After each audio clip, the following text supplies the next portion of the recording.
when did you guys start at Ultrahuman, and how did you guys met? So we started Ultrahuman around almost 2.5 years back. Um, Vatsal and I have known each other for the last 16 years almost, because we did our engineering together, and we were nowhere close to the domain of health or fitness 16 years back. We were in the engineering college, and all that we could dream about was computers and the ability of like how can through computing we can like change the world, right? But then health became like an interesting topic for us, a common topic of discussion over the next few years, and um, we we founded a business called in the logistics space, something sort of like the you can say the parallels of Uber into logistics. Like you have the supply problem and the demand problem, and then you do a intelligent supply demand matching to solve the last mile problem. That's what we did in logistics. In the year 2015, the business was called Runrr, and that business eventually got acquired by a company called Zomato. And so we ran as a part of acquisition, we ran their food delivery business. So after 7 years of that, and a lot of you can say personal journey around health, we decided to take a break. I went to Tiger Muay Thai, which is a martial arts camp, and I was in touch with Vatsal to do something else in life because we wanted to do something else in the world of fitness and health. And this seemed like an amazing um, option for us, like basically bringing data to the world of health. How can biosensors be leveraged to help people understand more about their health? So that's sort of like the backstory around this. Yeah. Okay, that's awesome. So you actually built a fantastic success already before you started Ultrahuman. Yeah, I think it was a success in a different domain. I think Vatsal can add more to it. I think there was success for us personally because we wanted to build something that we thought was unique. Essentially, it was a last mile delivery service, which was very unique because it was crowdsourced. We believed in the power of crowdsourcing last mile because we knew that uh, crowdsourced workers can benefit from this. There was this business success and there was this technology success, which is, I think, Vatsal, you can Yeah. talk more about like the problem. We always wanted to scale things, and this was a very hard problem to scale. Vatsal, you can. Yeah, Yeah. and also I think of course part of the while building that business we ended up employing more than 500,000 people, right? So the problem statement was so like large, that of course we impacted those people and their families, and everyone was employed with us, right? So it was like you could say like few cities were working along with us, right? And it was amazing as a business problem statement and also as a technology problem statement because we were doing more than 2 million transactions a day, right?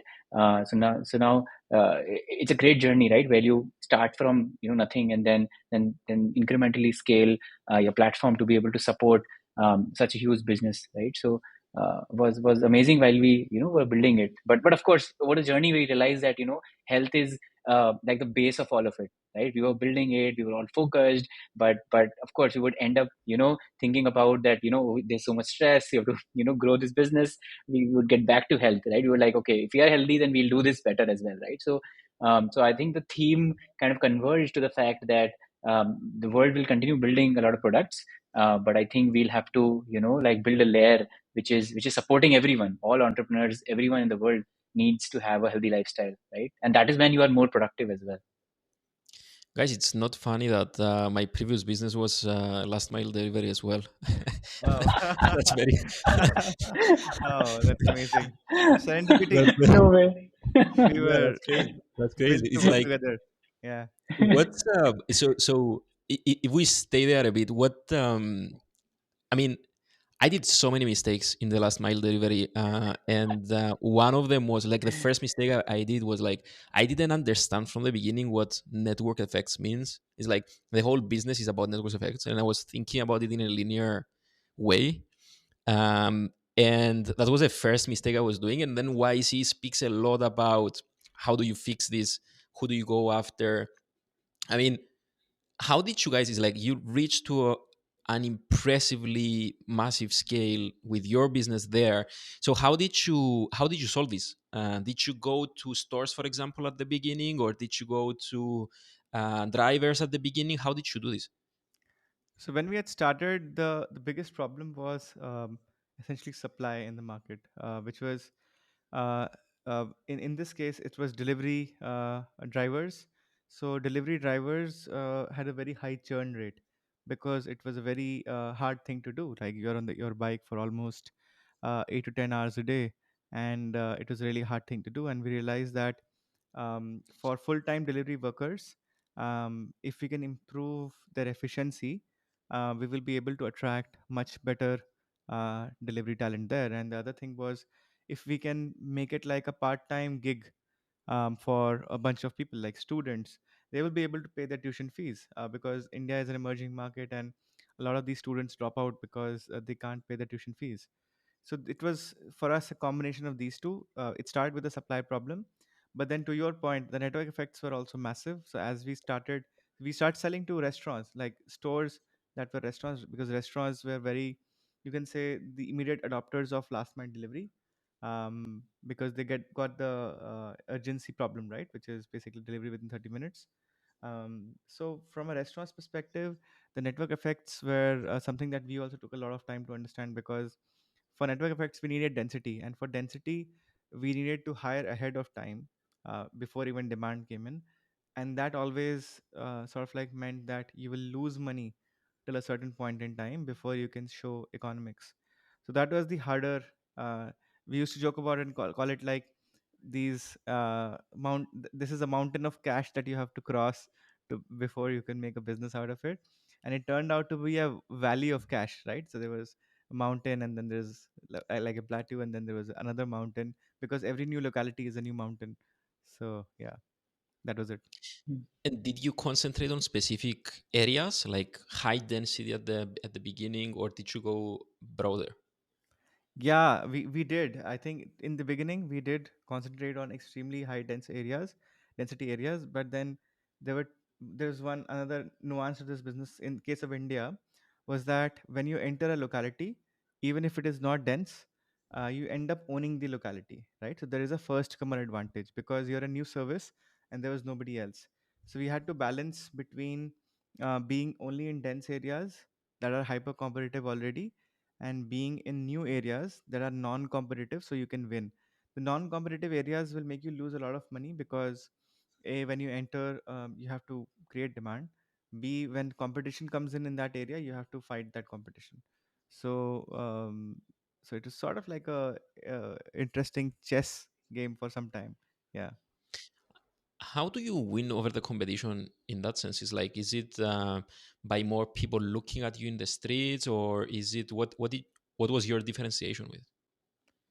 So our biggest differentiator was to make the delivery experience for the driver, the delivery executive, as seamless as possible. Which was basically, you don't need to go to a center to get trained. You can get trained on your phone. You don't need to go to a center to collect your money. It all gets transferred to you, and that too same day. Um, so basically, you have like whenever you want to earn some money, you can just do 5 jobs, well, like 5 gigs, and basically, you'll make your money for the day. And you don't need to do basically go to a center. You don't need to basically let go of your existing education or the job that you're doing. So make it like super convenient. That was sort of like a differentiator. We were for a long time a drivers platform. Like drivers used to love us because of the flexibility that we provided. We were, I think, the first one to, probably one of the first ones. There were a few others as well to actually do flexible per order payouts, so you could get paid on every order. And the more orders you do, obviously you get paid more, and you have a choice to actually do like maybe even one order as well every day. So Mm. Yeah, so that was sort of like yeah. flexibility So was the biggest win. Yeah.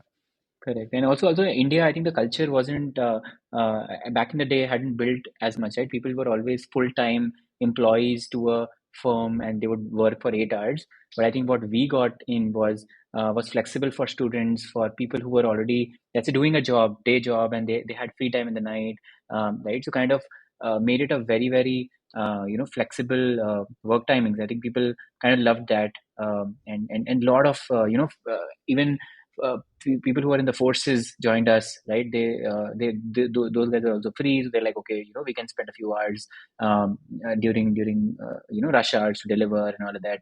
So it was a like a fun time. Mm. And then with so many people in the company, how were you thinking about the culture? How could you actually manage so many people? Culture is a very hard one. I think I can tell you the things that really worked for us, and maybe some that didn't work as well. Um, from a culture perspective, I think the thing that worked really well for us was the fact that when we work with the you can say the delivery drivers in the equation, they are the ones where we're creating the most social impact. And this social impact, the culture around social impact, is what we wanted to build our culture as well, right? Which is basically that the work that you're doing is not just to make more money, but also to ensure that millions of people, like almost like at our peak, we had like 500,000 people employed, and then millions of people in their families. Millions of people are able to work comfortably and basically sort of like realize the life that they want to live. So that is the mission association that we wanted to create, and for that, the best way to do it was for people to actually live the life of a delivery driver as well sometimes. So basically go out to the ground, do your deliveries yourself, understand the challenges yourself. I think that is one thing that worked a fair bit in our favor.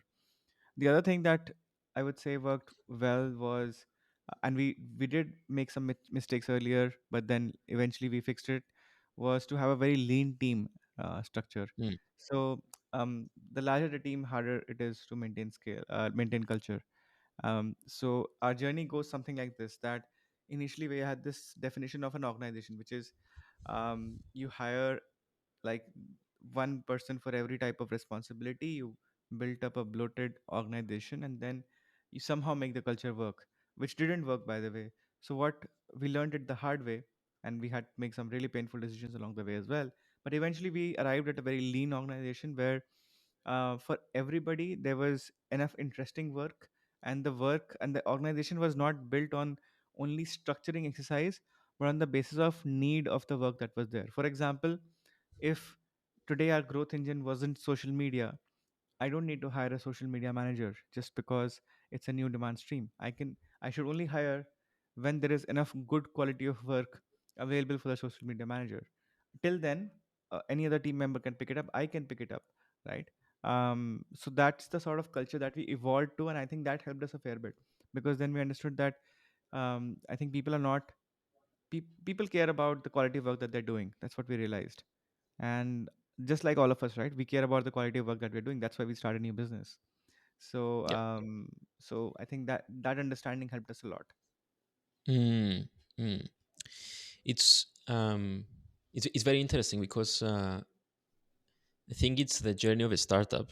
When you are very early, it's much more generalists that really drive the business. And then the more people that you need, the more people that when you need to scale, you can transition to specialists.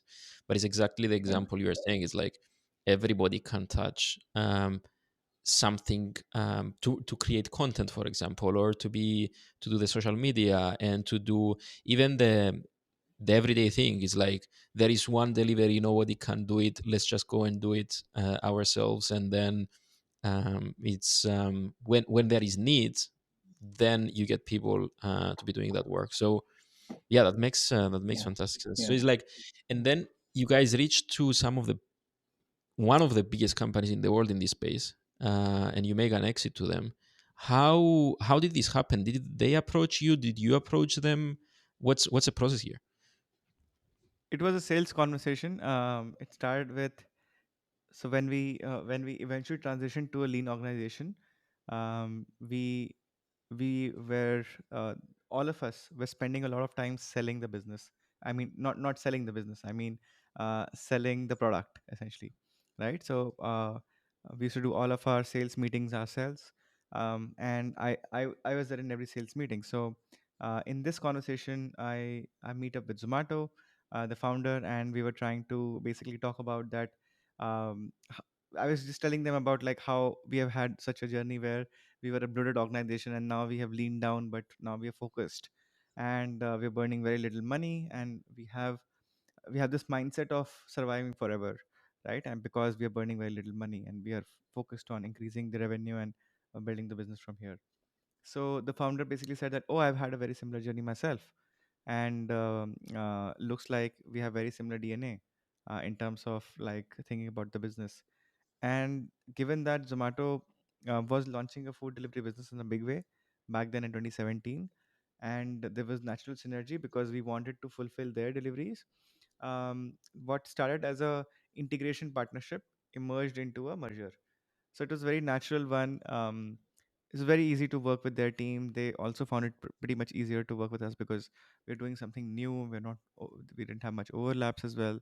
And at the same time, we felt that given that they have a similar journey of being bloated, then sort of like becoming lean again, and then thinking from ground up, they could understand all the challenges and the pain that we have gone through as an organization.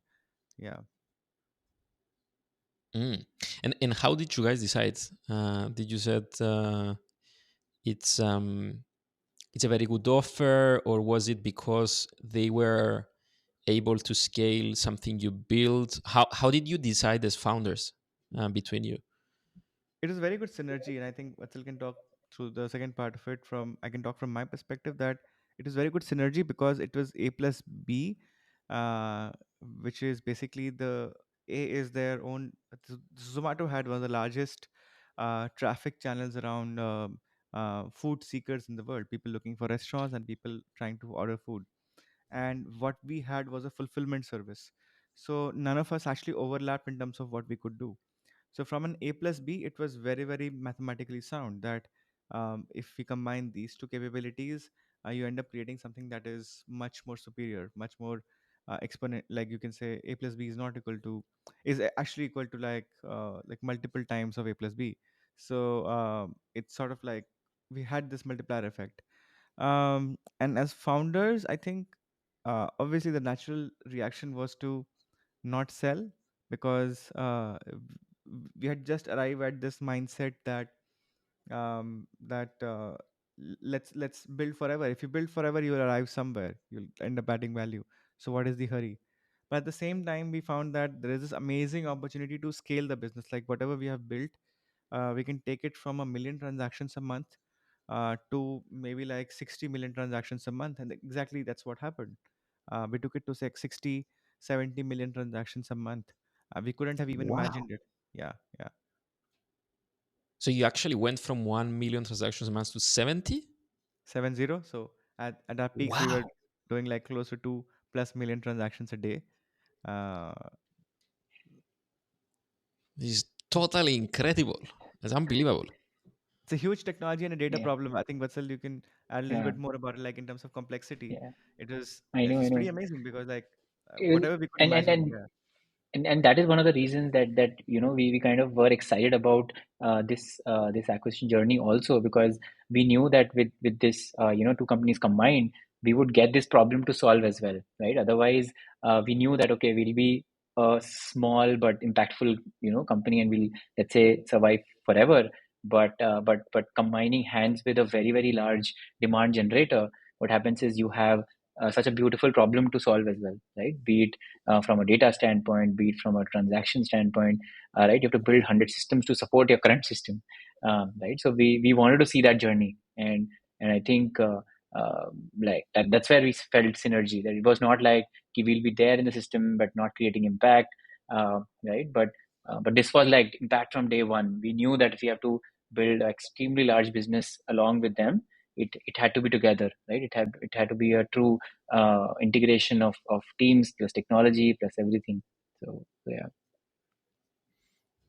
Incredible, incredible. And then how did the idea of Ultrahuman come on the table? So post Zomato, the food delivery journey, um, I took a break and went to this camp, martial arts camp called Tiger Muay Thai. It's in Thailand, Mm. where you can train like Muay Thai 7, 8, 10 hours a day. They were some of the really badass folks showing up there, training for UFC fights and one championship fights. You basically have on one side there's the beach side and then there's a mountain side. So you wake up, just run up the mountain, and basically like walk down the mountain and sort of like train for 6, 7, 8 hours. So Wow. yeah, that's sort of like a very you can say a deeply integrated martial arts experience. So that's where I spent a lot of time post my Did Zomato journey. you? It's like, did you do martial arts before going there as Yeah, I well? was actually pretty much into Brazilian jiu-jitsu. So Okay. yeah, I mean, really passionately follow the likes of Hickson Gracie, Marcelo Garcia. Big fan, obviously, and their philosophy, as well as, of course, their level of skill and the ability to win almost everything out there. So basically went there, and all we used to talk about, like Vatsal and I used to talk about, like what could we do next, because I will come back from the camp. I can't stay at the camp forever, and we used to talk about like what are the things that we could do.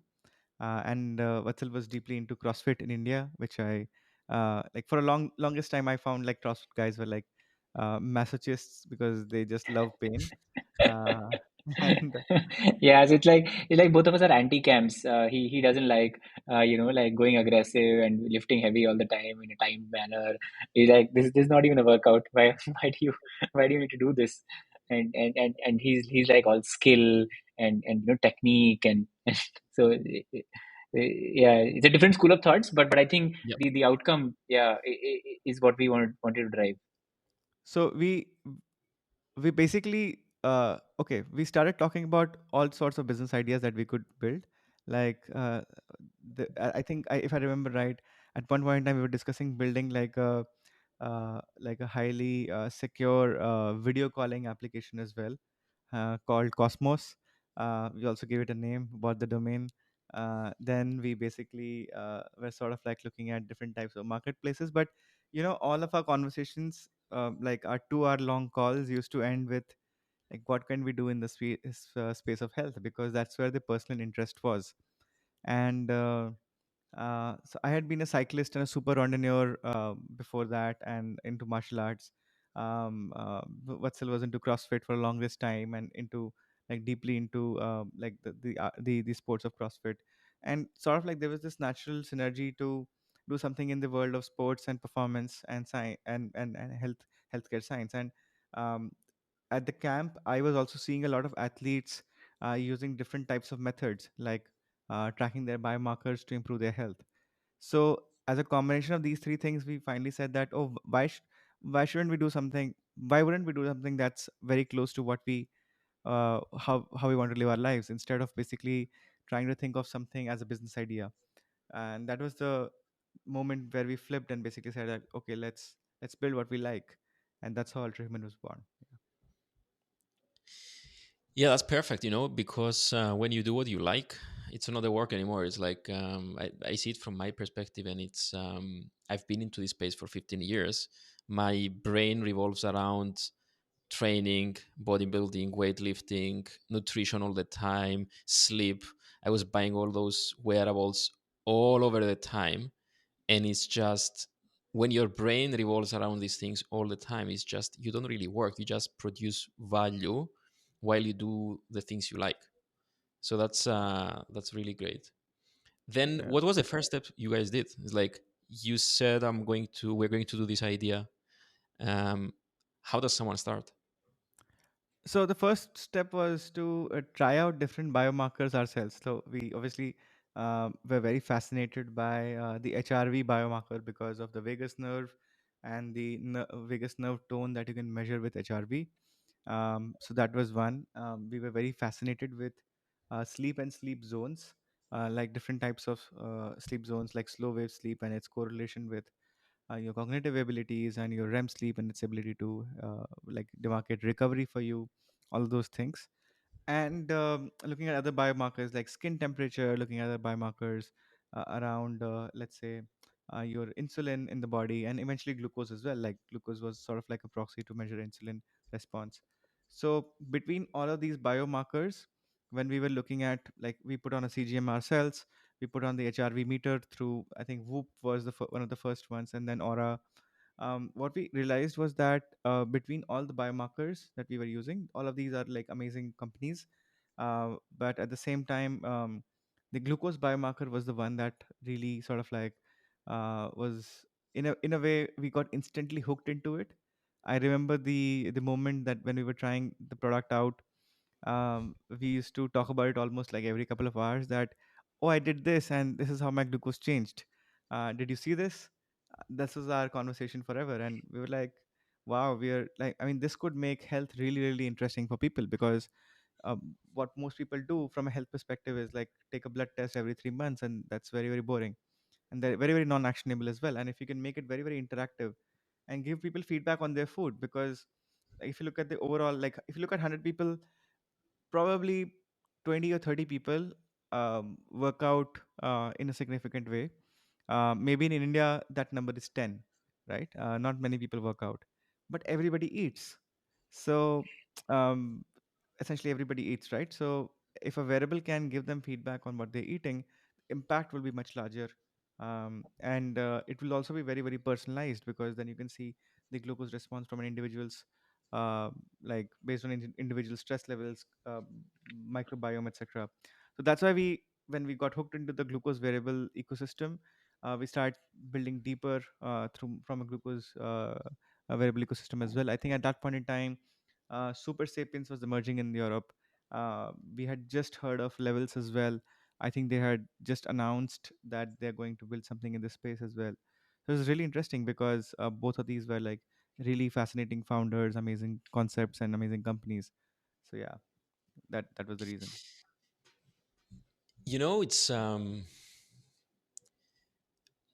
It's two topics we can touch here. Is the first one is the how real-time data and how consistent data sampling is going to totally change the space. Uh, and one example is the glucose sensor, and then the second one is the specifics of glucose. The one I always have in mind is like when I was very deep into looking what the bodybuilders are doing and what the cyclists are doing to optimize their performance. It always comes down to insulin. And if you know the best way to optimize your insulin levels by the way you eat, um, and obviously there is a lot of performance enhancing here as well, but by optimizing your insulin levels, you can improve for any athletic event. Yeah. And that can be, you can radically improve your cycling performance, you can radically improve your muscle gain, you can rapidly improve like so many things. And by looking at the data of glucose, when the first time I got the glucose monitor as well, I was like, wow, it's actually giving me access all the time at my glucose, hence I can deduce my insulin, and then I can take a rate of change of the graph and make so many more deductions, right? And then all of those years we had those glycemic index tables and all that, and I always had the glycemic index in front of me. But when I was using the glucose monitor, I was looking at the reaction of my body, and it was so different, right? So it's like it's so individual, the nutrition of each person, that your glucose is like I might did like something with high carbohydrates, like a pineapple, for example, and my my blood sugar response is going to be so different than yours, and it's so crazy. So when I saw the sensor as well, I was very very impressed by it, and then I think you guys reached out to start working with Terra as well, and I saw what we guys were doing. I was like, wow, this is one of the things that can really, really change this space of nutrition for good. Yeah, no, I think it's a the first thing that people what happens usually is that it's a surprise and an awe expression, which is a lot of myths around food actually get broken. I can add a couple, and I think Vatsal, you can add a couple as well from your side. So the couple that I've seen are things like, a lot of people think that home food is extremely healthy, and the notion of healthy is defined by what the source of the food is, which is not totally wrong sometimes, right? But But the by the way, fact is, just to intervene there, I just saw, I think Vatsal, it was your post yesterday, and you posted that I'm eating healthy fruits, but here's my glucose response. I was like, yeah, everybody says fruits are healthy, but just look at my glucose levels. you it's fascinating because we walk into a supermarket, and we were doing this study, just like we just reached Abu Dhabi, and we walked into a supermarket a couple of days back, and we walked into a food section, like it was a snack section essentially, and we were trying to measure the labels, and almost 40% of all foods available there had a healthy tag, uh, irrespective of the food type. Like there were potato wafers, companies essentially claiming this as healthy. There were companies selling candy, claiming this as high in like immunity improving and healthy. So this healthy tag, unfortunately, has been overused and over abused to some extent, and it's very hard and confusing for anybody, right? Anybody who's actually has good intention to actually eat healthy, when they step into a supermarket, it's very confusing because like 100 companies are telling you that this is healthy and this is not. So the only way you can figure this out now is to look at your own individual response, because you don't really know who's telling you the truth and who's not. At the same time, you have bio individuality, which is, you might react to different foods, different starches differently. The amount of amylase that you have essentially in your saliva could be very different from other people. So all of that makes a huge ton of a difference. The ones that I have seen are around home food, that most people think that high carb home food is okay because it's home food. So that myth gets broken. We get, so some user sends us a message that, hey, I think your sensor is broken because I just ate a ton of rice and a little bit of lentils, and basically felt like this was high protein. And we were like, no, this is definitely high carbs and it should spike your glucose. So this is not wrong. The second one is common myths like jaggery versus sugar. So a lot of jaggery companies market themselves as, oh, it's not sugar, so it's healthy for you, which is not true. Like it's almost sugar. There is a little bit of a difference, because the glucose response of jaggery is going to be almost similar to what you're going to get from sugar. So a lot of diabetic people actually end up switching to jaggery thinking that it is healthy. So it's a lot of misselling, to be honest. Yeah, But I Yeah. think Vatsal would have an And amazing set of, yeah, yeah. examples as well. Also, I think how we have evolved as folks, right? Healthy food that was healthy, let's say 20 years back, might not be healthy today because we've changed. Our lifestyle has changed, right? All of us are sitting and we are talking in front of our machines, right? So we don't move as much. So I think healthy in itself as a food is evolving, right? If you don't move at all, then you can't eat like a very high carb diet, right? But if you are, let's say, active, you are someone who's running uphill, like Mohit used to, then you definitely can, right? It'll give you the energy to actually perform, right? If you're a athlete, then you can kind of eat a lot more because you need that energy, right? So I think it's the balance that everyone is looking out for, right? And it cannot be a blog post. You can't just read something and say, oh, blueberry is great for me and that is what will fix my lifestyle. It's not that simple, right? All of us are very very like individualistic, and we need to understand what is great for us, right? It's a very very dynamic answer. Even for my mom dad it'll be different, for me it'll be different, my siblings it'll be different. So yeah, it's a complicated answer. yeah. I think it really, when I think about this, I just always like to go back to the first principles and see what is the hormonal response in everything. What's my testosterone response to something I'm doing? What's my insulin response to something I'm doing? How is my HGH correlate with all this? Right. So if you start building from that foundation of the hormonal foundation of the body, then you can think of it in much better terms. And Yeah. by tracking with a sensor, then you can really understand the first principles of your hormones there, and then you can make your own deductions, right? In your point about labels, um, it's just, I'm just taking so many labels nowadays, and it's you get a juice, and the juice says there is no added sugar, but that's so misleading because it has sugar, but they don't add more sugar. That's what it says. But when you read it, you don't really you don't really Yeah. concentrate on it, and you get it. So many people are drinking so many fruit juices, but at the end of the day, if you actually look at your insulin response, it's so different than the Yeah. reality. Yeah, in fact, it happened to me like a few days back, right? I bought a big tub of creatine because, of course, it's a healthy supplement that is what we're supposed to have. Supplement. And We don't just, know it's healthy. yeah, yeah, classified, no sugar and everything. I don't know what, but just one small scoop of that supplement, rose my glucose to such an healthy levels that even if it has 1% of let's say benefit in my body, it's going to have 99% of detrimental effects, right? So even if let's say a bodybuilder is trying to have that supplement, he might just be able to build a little more muscle, but the damage, the inflammation that thing will cause in the body will be long lasting, right? So even for some professional athletes, it's a powerful tool any which way, right? I mean, even if you want to perform, you want to live long as well, right? You want to be able to reduce your inflammation, right? That's something that you cannot take as an answer.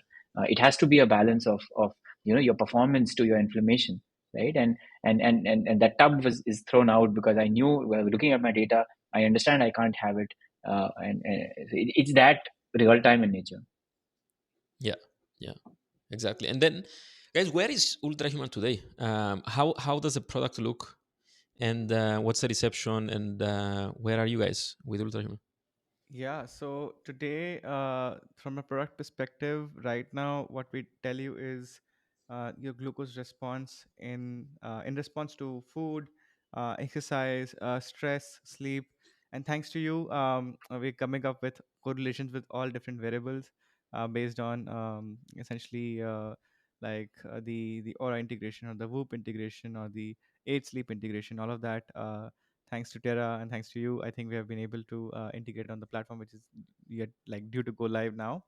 I think it'll be a fascinating and a game-changing experience for people because the fact that you could visualize all your data streams into one is very different from just looking at one stream of data. Because to be honest, if you just look at your glucose, it's one metric optimized, right? It is a very rich stream of metric. Like glucose variability can tell you about oxidative stress, average glucose can tell you about insulin resistant state, probably sometimes, and your time and target can tell you like essentially your zones. But it's still one stream of information. It's glucose metabolization, but then it's in combination with your basically your level of recovery, the sleep that you're getting, the activity that you're getting, that becomes like a complete and a holistic system. And I think that's what the biggest push for the longest time has been, like in terms of going deeper into being able to correlate the glucose response and different type of health activities or different type of activities that people do.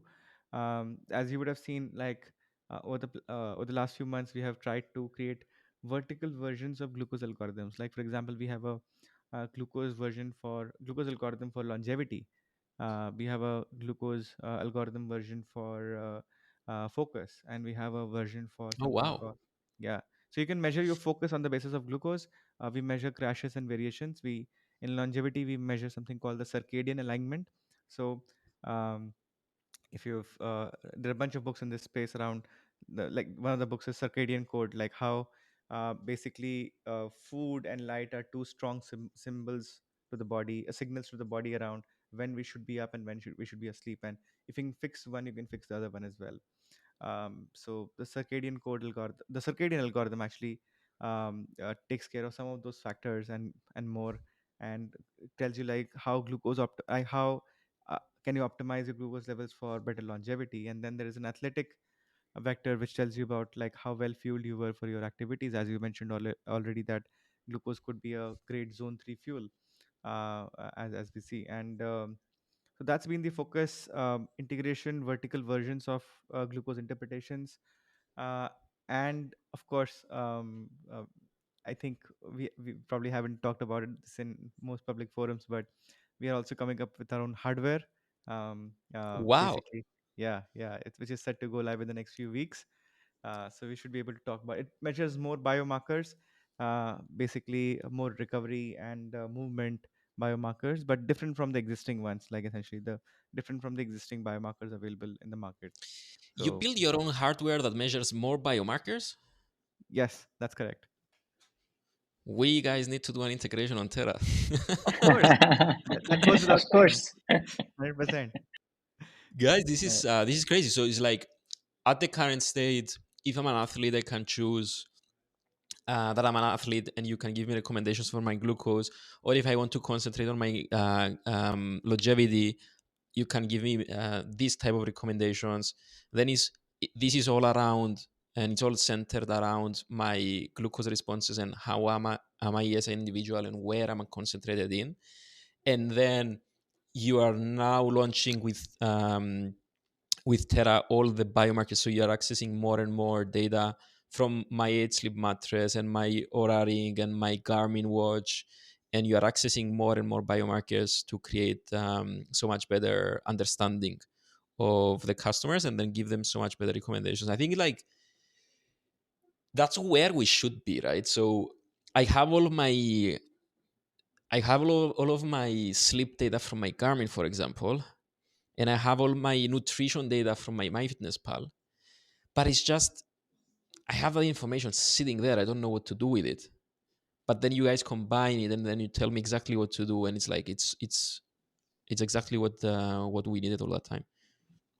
yeah. Because No, I think I think yeah. yeah, I think just to add, I think the problem with data is that if there is no actionability to it, it's kind of useless, right? So if you see heart rate as a data stream, it's just raw data, right? Most platforms capture it, but what do you do with it until you figure that there is a chance of arterial fibrillation on top of it?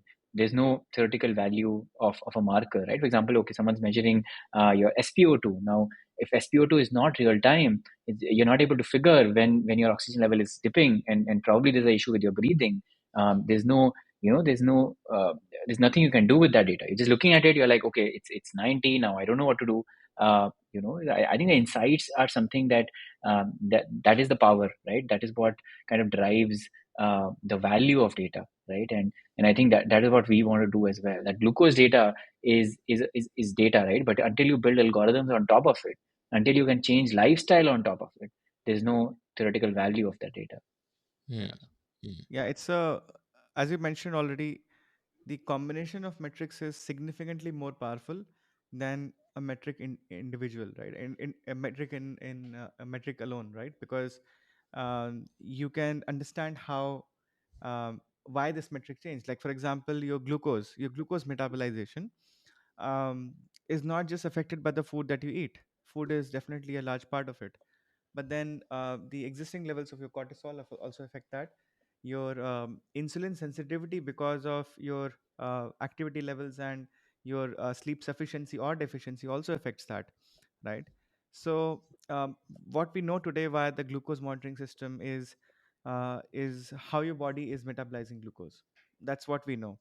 But Yeah, why is it metabolizing the way it is metabolizing, that we don't know today. And with these future upgrades onto the platform, thanks to you and our upcoming hardware as well, I think we'll be able to derive more actionables for people. The idea is to really figure out the lowest hanging fruit, like basically for every individual there would be a low hanging fruit of health. Like basically for some people who don't want to go to a gym and who don't want to basically push themselves too hard, maybe their lowest hanging fruit is to walk after every meal. Maybe it's just yeah, that. Or to prepone their last meal, basically eat within a window. Or maybe get enough, let's say, maybe something as specific as getting 30 minutes of zone 2 every day to ensure that their cortisol levels are managed, and essentially they get enough amount of like essentially enough work in, so that their health is moving the right direction. So all of that, yeah. right? Yeah. I mean, I have an example. I just checked my phone now, and we had the CEO of 8 Sleep the other day doing a podcast as well. It's a company I really like as well, Yeah, and we love them. yesterday I had a late meal, right? So it's like a very big late meal. It was a big cheat. And I was sleeping on the 8 Sleep mattress, and I wake up today and I just got my notification, and it mentions that my heart rate is 11% higher than usually because of that meal. I'm like, I would never know if my data were higher, and that there is such correlation with my food. If you guys were not showing this, and if Aidsley was not showing this, and if it's like we are getting into an era that we see data in a very different way, and I think it's just so much more important than what most people realize, because all of those times we had static data, right? You would go to your doctor and you would see your I don't know, your glucose levels once every 3 months. Now Yeah, you see your glucose like 24/7. You see your yeah, deep sleep cycles 24/7. You see your I don't know, even blood pressure now with the Samsung wearables, and you see your full respiration. You see your full it's like all of your activities on a daily basis, and all of your biomarkers on a daily basis on a real time curve. So it's like this type of data you can use machine learning, and developers can use so many tools to give us so much better understanding. It's just so exciting to be in this space. Yeah, yeah. it's Actually, fascinating because yeah. yeah. Mm. Sorry, I just finished once, and Yeah, I think yeah, the I'm really excited about the fact that when you had to, in like few years back, when you want to prove a correlation, you had to prove this in a lab, right? And Yep. you get a few people, you make them wear your devices, and it's a controlled environment. You prove a correlation, you come up with a theory. That's it, right? Broadly, but it takes years and years because you have to basically invest in the infra, essentially create that environment. It's sort of like a trial, right? Whereas now, with millions of people on the wearable, you can run the largest data science lab, health data science lab in the world, Yep. um, and create such great lifestyle interventions for people. This will be the biggest revolution in you can say lifestyle medicine since the dawn of medicine ever. yeah. Mm, And mm. also I think because of this real-time data, you're always very close to the problem in itself, right? For example, like you're saying that you gave an example of you ate late and you saw the impact of it, right?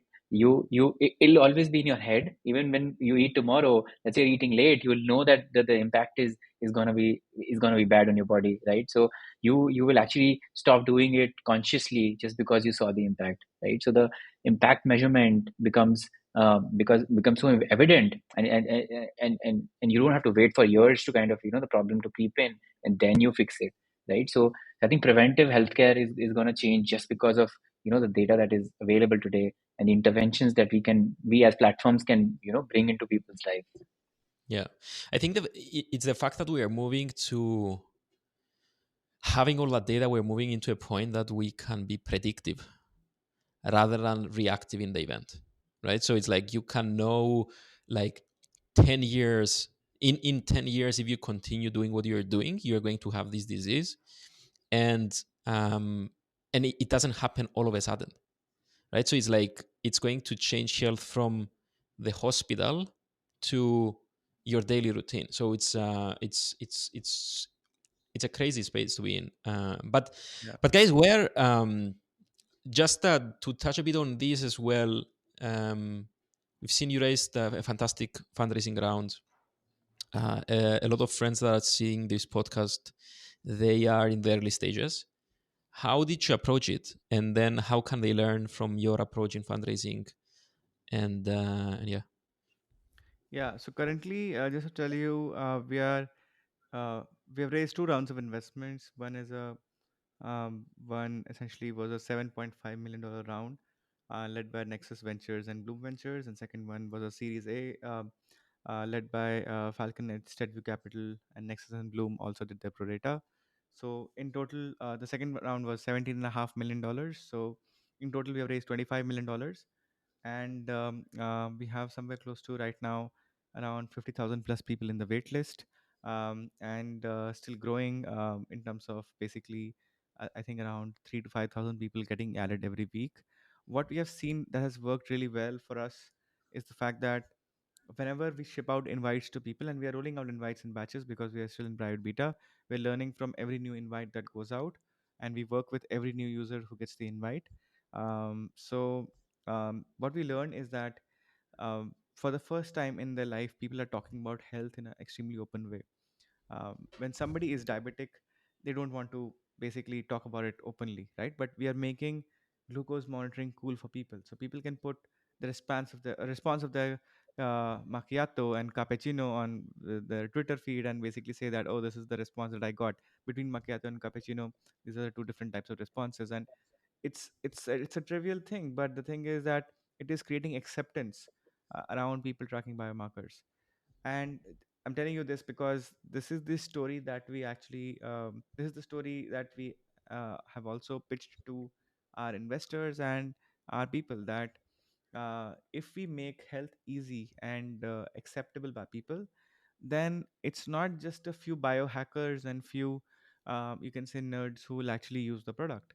It'll be everyone, because everyone eats. Like, that's as simple as that. Not like, yes, 20% of people go to the gym, but everybody in the world eats. Everybody wants to improve. There are only a few, like maybe like almost everyone wants to live a better quality of life, and if this can give them a way to improve their life, and sort of like and we and because we can add more and more data sources on top via like partnering with folks like you, I think that in the next 5 years from now, we will have one of the most evolved you can say health recommendation engine in the world, and one of the largest preventive data sources on the planet for the people that we have. So all inventions and discoveries around lifestyle can potentially happen on the platform. So that's the story to our investors. From a pure execution perspective, I think the seed was pretty much on conviction. So it was basically on the thesis that eventually people uh, would invest in their preventive health. People would be more proactive with their health. That was the hypothesis.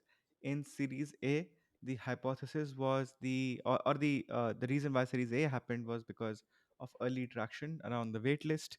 And I think one advice to the new health tech folks would be that given the space moves at a much slower pace, if you can't show revenue traction faster, maybe show some traction. Like in our case, it was the wait list, where essentially if people want the product but we can't ship it fast enough because there are some healthcare regulations and we have to do necessary integrations before we can scale, then at least we displayed some demand intent from people and some positive user feedback via on our social media, as well as the emails that we Mm. get from people. So that's the only thing that we focused on. And initially we were trying to justify from a numbers and revenue perspective, like when we started pitching.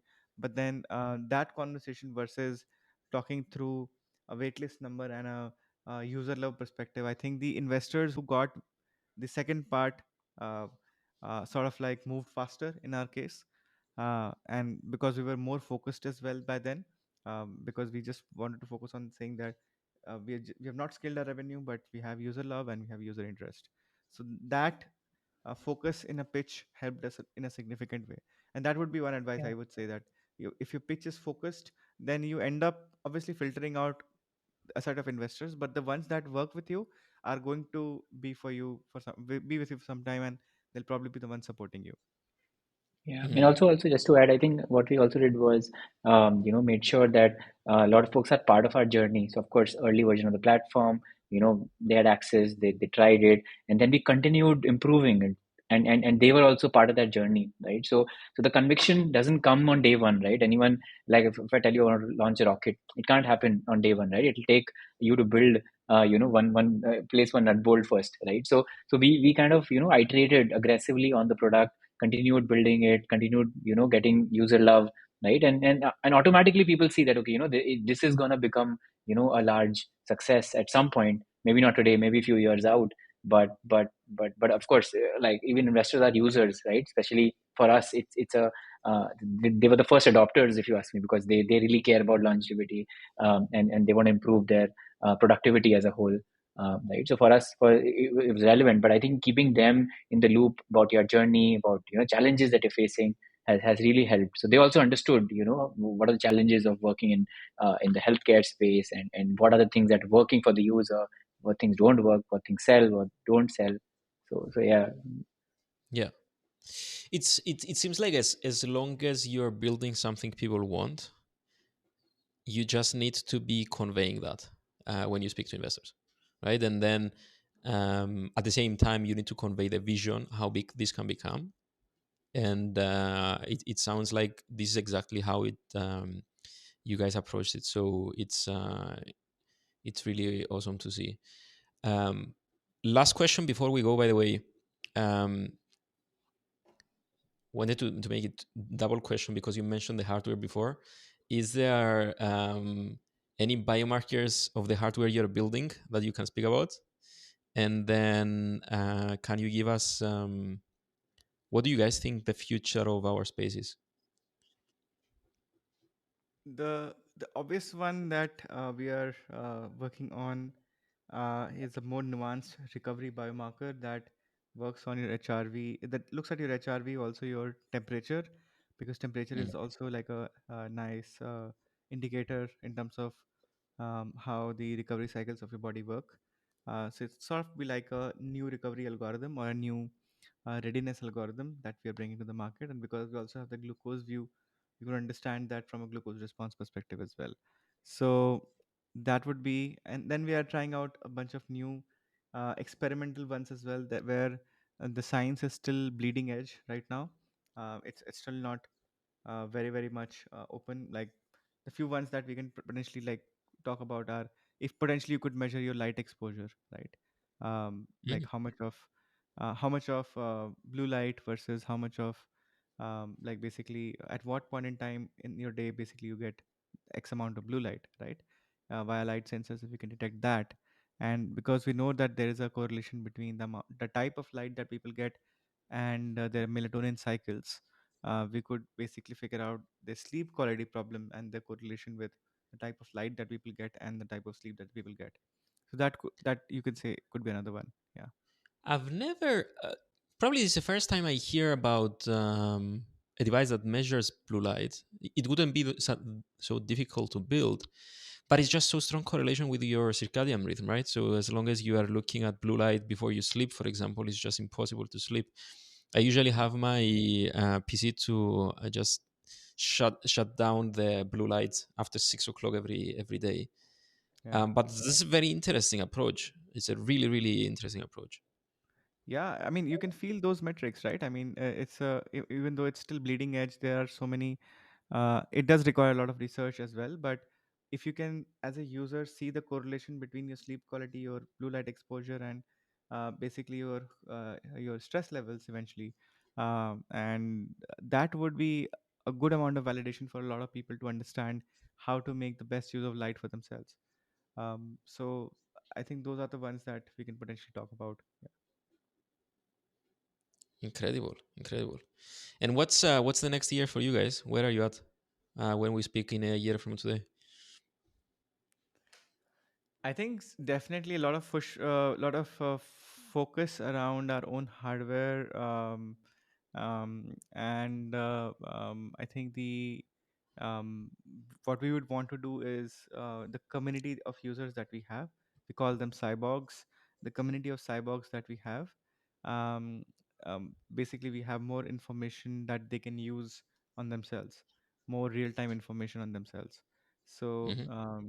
we are actually focused on that group of 100,000 revolutionary people, revolutionary cyborgs, who can take the first stab at essentially becoming the best version of themselves by using technology.